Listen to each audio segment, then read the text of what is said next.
Chapter 23 Kisses in Kitchens. December 1979. Hinana steps into the small examination room with an inscrutable expression.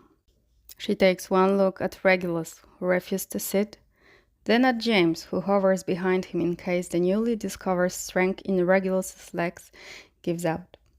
At the sight of them, she practically beams. This is a very pleasant surprise. Did they tell you everything? Regulus asked, his excitement too overwhelming to stifle. The vines are gone.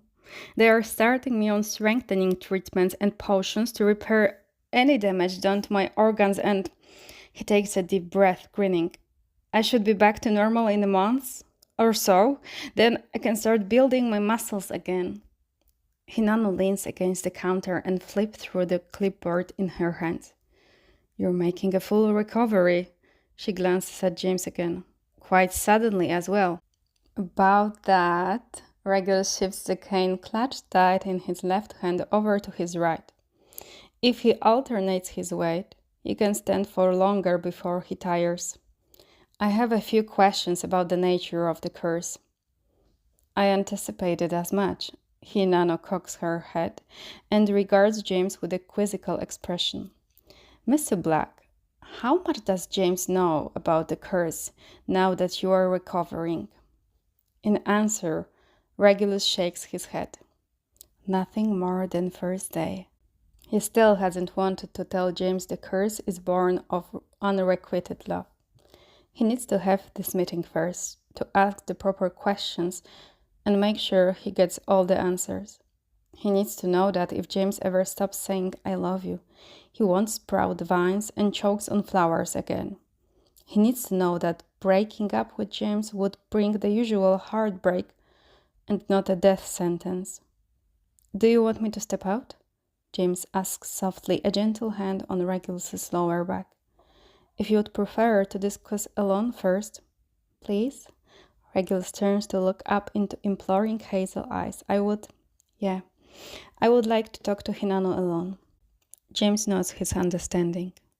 He hooks a finger under Regulus's chin to tip his head back that last little bit needed to kiss him.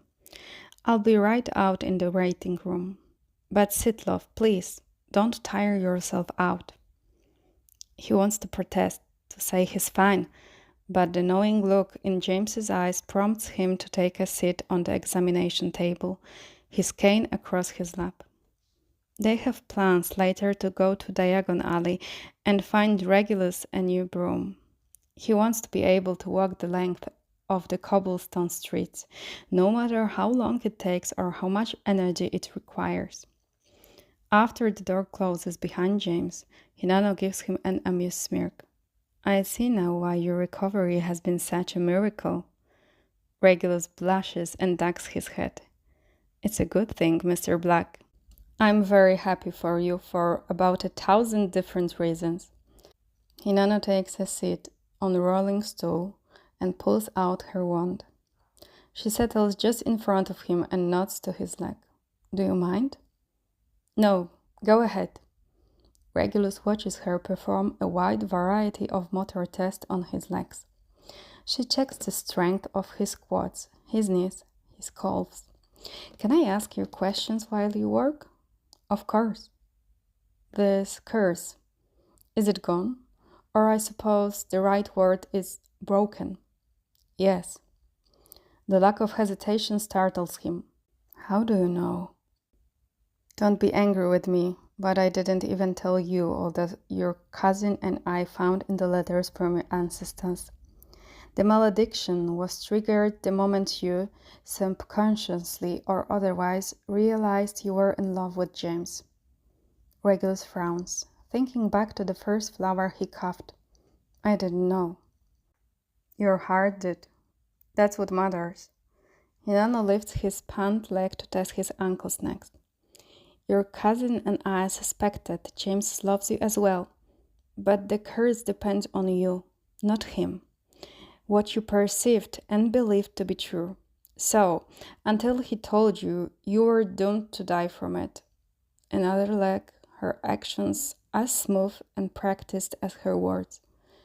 The condition to break the curse was that you believed James's admission to you directly, so there could be no mistake in here, she points to his heart, about his feelings, was important. So if he'd simply never said, then you would have died, yes, regardless of his feelings. Regulus picks at his thumbnail, tempted to bite it. He's nervous to ask, but he needs to know. What if someday he doesn't love me anymore? What if we break up, fall out of love, or something happens and the curse is broken? No matter what happens in the future, a broken curse can't come back unless recast. Hinano reaches for her clipboard and a quill to jot down notes. What if I fall in love again in the future with someone else and they, don't love me back? Hinano shakes her head, a glint in her eyes that tells Regulus she doesn't think this likely. Still, she humors him. The curse is still broken, Regulus. No matter what happens next, you're free of Hanahaki. Is Sirius... Does he have it too? In theory, yes. But since he's happy with his partner, it's broken as well. He's safe and wouldn't suffer from it even if they broke up. No way, Regulus says, a little smile on his lips. Sirius and Remus are it. Trust me on that. Hinano laughs. I do. The silence between them is comfortable while Hinano goes through a few final checks. She moves with precision, confidence. There is a small pep in her step, a sparkle in her eyes. Regulus could hack her. His thoughts drift while she writes more notes and land on a realization that makes him gasp. Wait, then if it ends with me and Sirius? Regulus marvels, leaning back on his hands. Neither of us will have children, so there's no more after us. We won't pass this cursed condition on to anyone, not through our blood. So it seems. Hinano's smile is small as always, but still warm. I'm sorry I didn't tell you everything, but I'm glad to see things have worked themselves out. Or rather, that Mr. Potter worked himself out and told you how he feels. Warmth spreads through Regulus's chest. He ducks his head, letting his curls fall over his eyes. Thank you. We're figuring things out now. It's a bit weird at times, but... He fidgets, aware he's telling Hinano far more than he intended to. But she doesn't seem to mind. Itai dushin, she says, the lilt to her words different. Her voice is softer in Japanese, and her mouth hardly moves. It's an idiom. I believe is the word. We call them yujinkuko. The general concept of this one is two bodies, same heart, but the last kanji can also mean mind, spirit, and so on. It's another way to say soulmates, the idea of two becoming one. But this curse is not so easily triggered, I'm afraid. There is a reason it's broken now, and even if you fall in love 1,000 more times in your life, it won't come back. Hinano gives him a pointed look and says again, Itai dushin. That's all. You will see in time, I think. If you choose to tell Mr. Potter he broke your curse, it won't change any of what already exists in his heart or yours. Regulus's mouth feels stuffed full of cotton, but he still manages to whisper, whatever our souls are made of, his and mine are the same. Hinano's face brightens. Ah yes, that's the idea. That was a very poetic way to put it. They are not my words. It's a quote from a book I love. The concept of soulmates transcends language and culture, I think. Hinano gets to her feet and bows, her posture practiced and precise. It's been an honor to see you through this, Mr. Black. If you ever need anything at all, please don't hesitate to reach out. This is my office in Japan. She hands him a small back card full of letters he can't read. Copy this address down exactly, and then all will know. They are quite intelligent creature. Thank you, he says softly, for everything. Inanno's smile grows wider than he's ever seen it. I'll go fetch your James. Regulus points to a broom on the wall and says, That one. That will do. It's not our best model. That's all right, I just need a training model for now. The shopkeeper frowns. But Mr. Potter said... Regulus waves his hand and points at the broom again. Trust me, he'll get why I want a cheaper broom. I have to relearn all sorts of things. I don't think like spending thousands of galleons on a professional broom yet. James sticks his head out from behind a rack of gear. Don't buy the fancy broom yet, I want to know. We had this conversation on the way over here. You are not buying my new broom, but James! I have, and James's head disappears, his words trailing as he walks away down the aisle. I broke your last one. The least I can do is... Regulus follows behind the shopkeeper to the register. He's leaning heavily on his cane now, and he's running out of time before he will need to sit. Maybe for hours if the ache in his muscles is any indication. He might have overdone it today, but he couldn't help it. James took him to Flourish and Blood's, where he perused the new releases and dropped tomes into James's waiting arms. With each one, he thought of Hinano's words of Itai Dushin, because James never once complained. He shoved the books into a shopping bag from Effie, charmed to hold all sorts of things and never grow too heavy. Then he dragged Regulus to the ice cream parlor, told him to wait in a seat outside, and came back with one giant sundae. We're meant to watch our diets during the season, James explained, scooting closer to Regulus's chair so their arms brushed. But it's the holidays. I can't believe we were eating ice cream in the dead of winter. Still, Regulus reached for his spoon. Thank Marling for warming charms, I guess. Oh, I should have asked you if... James frowned at the sundae. This is my favorite flavor, and I'm sorry if you don't... Regulus popped the spoon into his mouth, an explosion of chocolate on his tongue. It's fine. It's my favorite flavor too. James's grin warmed Regulus far more than the charms on the patio did. Here, says Regulus, now handing over the necessary amount to pay for the broom. That should be even. Perfect. Pleasure doing business with you, Mr. Black, and I wish you all the luck. When you are ready, please do come purchase a professional quality broom from my shop. Regulus reaches for the broom, but James snatches it first. Come on, love. Get on. He doesn't understand at first until James crouches down in front of him, broom held slightly aloft to keep it off of the ground. Are you serious? You wince every time you take a step. Don't pretend your legs aren't killing you. The shopkeeper frowns, but he doesn't say anything.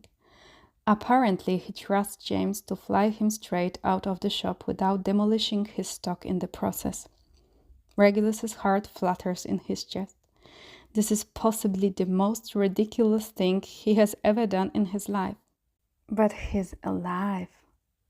All right, Regulus says, throwing a leg over the broom. But we can't go all the way to the manor. The broom isn't disillusioned. We'll be seen. I just want to test it and give your legs a break. We're flying to the leaky cauldron. James straddles the broom, his chest warm against Regulus's back. Hold on to the back with your books, love. I've got you.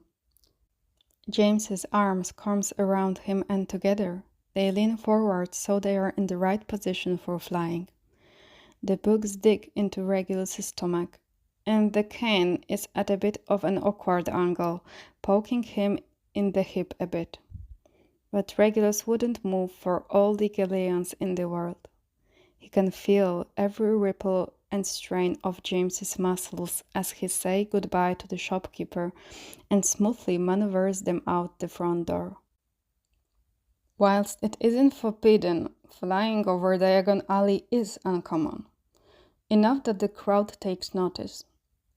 The moment they zoom out of the shop, people exclaim and point at them. Children hoot and cheer. A few Quidditch fans recognize James and shriek in excitement. Regulus can't help the smile on his face. Look at us. We're soulmates.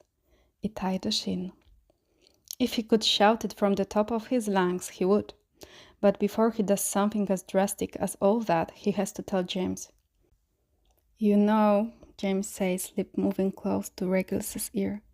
That night, when I took you flying, I was so close to kissing you. You were? Okay, I will be honest.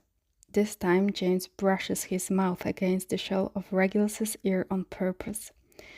It sends a delicious shiver down his spine. I was close to kissing you all the time. But that night we went flying, and the first time I climbed into the hospital bed with you was especially bad. Why didn't you? I thought you didn't think of me that way. James clears his throat. Quieter, he adds. And I also, I had a boyfriend. Don't remind me. James laughs and rests his chin on Regulus's shoulder. Well, I had to watch you make out with that little kid at that Slytherin party, so I guess we're even. Little kid? Regulus yelps, outraged. Please, be so serious right now. He was a 6th year and a September kid, so he was 16 when I kissed him. I was still very close to committing a crime. I kissed him to spite you, Regulus admits, cheeks warming at the admission. He never thought he would say any of this out loud, especially not to James. I was hurt you didn't like me back, that you had, someone else. Please don't do that again. Ever. James mutters, angling their broom downwards now that they are nearing the leaky cauldron. I'd like to stay out of Azkaban. He didn't fit. Not the way you do, Regulus says, but it's too faint, and James is focused on the window gap, so Regulus isn't sure he hears it. They fly into the leaky cauldron through a side window. James jumps off the broom first, then helps Regulus. He takes the books, and the broom too. Regulus tests his legs, holding his cane firmly just in case. The small respite on the broom has given him enough energy that he can stand for a bit. Long enough to flew home. Are you good? James asks. Yeah. Regulus glances at the door that leads to the chimney room. He wants to tell James, but this room is so drab. He can say I love you for the first time in some shitty waiting area in the leaky cauldron. Yes. Let's go home. The first snow of December comes that night. Regulus sits on the window bay reading while James writes answers for an interview with one of the top Quidditch magazines. He keeps complaining out loud about the questions, and Regulus keeps telling him to, please shush, because things are intense right now for the main character and I'm stressed. You're cute when you're reading, James says, the tip of his quill in his mouth, and he looks at Regulus like he hung the moon. Cheeks burning, Regulus ducks his face and pretends to be unbothered. You need to send that back this evening. Come on, stop procrastinating. James pouts, but he dutifully turns back to his interview. Time passes in comfortable silence. Regulus loves this more than anything. Talking to James is wonderful, but the fact that they can exist next to each other without awkward small talk or tense silences? I like your quiet. This might be the biggest proof yet that they are soulmates, like Hinana said. How did Regulus not realize it sooner? He sets the book in his lap, his mind revisiting all the moments he has to look at from a different angle now. All the pieces falling into place, dusting those flashes in golden light. There are years' worth of memories for him to sift through. When Regulus glances through the glass and sees the ground covered in a thin white blanket, flakes flowering outside, it feels as though the universe is giving him a sign. James? Yes, love? It's snowing. Immediately, James is out of his chair. His eyes are bright and his hands twitch excitedly at his sides, like he's trying to contain his energy. As he approaches, Regulus thinks James is a little bit like a young puppy. It's the most adorable thing he's ever seen, and it's perplexing that it's in relation to the person who is also the sexiest man he's ever met. You don't have to check yourself, Regulus says boldly. Not for my sake. I know you love the snow. James hesitates. It can be too much. I can be too much. Middle name, remember? Regulus pushes himself up on shaky legs and places his palms on James's chest. James, I want you the way you are. All of you. Intense and over the top and passionate. Troublemaker and annoying drunk. Renowned prankster and captain of his Quidditch team. I want the James who named our snowman Bob and the one who has a crush on Heathcliff. I want the James who snuck into my room and skipped practices but was too chicken to tell me how he really felt. The one who broke me out of the hospital so I could breathe fresh air and kicked an overly ambitious healer out. James's chest stills under Regulus's hands. He's not breathing and his eyes have gone a bit watery. Gently, Regulus pushes himself on his tiptoes and brushes a kiss to James's mouth. Never be anything but yourself, Regulus whispers. He hopes James can see his earnestness in his mismatched eyes. Not with me. I want all of you always, no matter what. So, be as loud and excited about the snow as you want. You know, James croaks, swallowing harshly. You can't tell me that I'm not allowed to say I love you and then spring something like that on me. You may not know how to say those words yet, but that little speech, it's the same thing. Regulus smiles, hooking his arms around James's neck. Take me outside. I want to feel the snow. To his credit, James doesn't hesitate. He turns, bends his knees, and pats his shoulder until Regulus climbs on his back. Then he sprints down the corridor as fast as his legs will carry them. The house is quiet. Effie and Monty are at a Christmas dinner with Monty's Jap, and Sirius and Remus are out with Dorcas and Marlene. Outside, the storm is starting to pick up. Wind howls through the trees, making the branches groan. Snow sticks to the ground, building fast and covering the world in pristine white.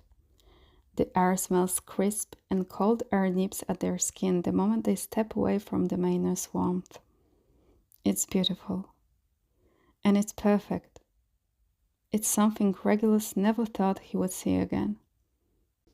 Put me down, he says. His heart gallops inside his chest, bruising his mending ribs. You're barefoot, James protests. It's too cold. Are you a wizard or what? A quick warming charm later, Regulus is on his feet in the snow. He slips his hand into James's and tucks him towards the garden. They walk, faces upturned and mouths open to catch flakes on their tongues. Pure joy bubbles up in his throat, and in an effort to do something to expel the burst of emotion, Regulus picks up a bit of snow. It's so cold his fingers ache, but it's worth it when he sneaks it into James's jumper via the neck.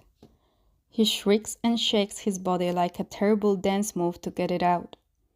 Regulus doubles over, laughing so hard his belly hurts. There's snow in his hair and his eyelashes are wet. James huffs an indignant grunt and crosses his arms over his chest. It's not funny. It's a little funny. You're a little shit. You love me anyway, Regulus says, and watches whatever retort James planned to throw at him die on his lips when he adds, and I love you. James blinks several times in stunned silence. Snow continues to fall, coating his hair and shoulders in fine dusting of white powder. He opens his mouth, then snaps it closed. Does it again, then once more.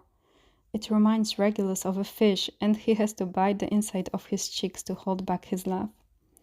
Snow crunches under his bare feet when he takes a full step forward. James's fingers are freezing when they sneak under the hem of Regulus's jumper, but he doesn't mind. He's warm from the crown on his head to the tips of his toes, even though he's also covered in snow.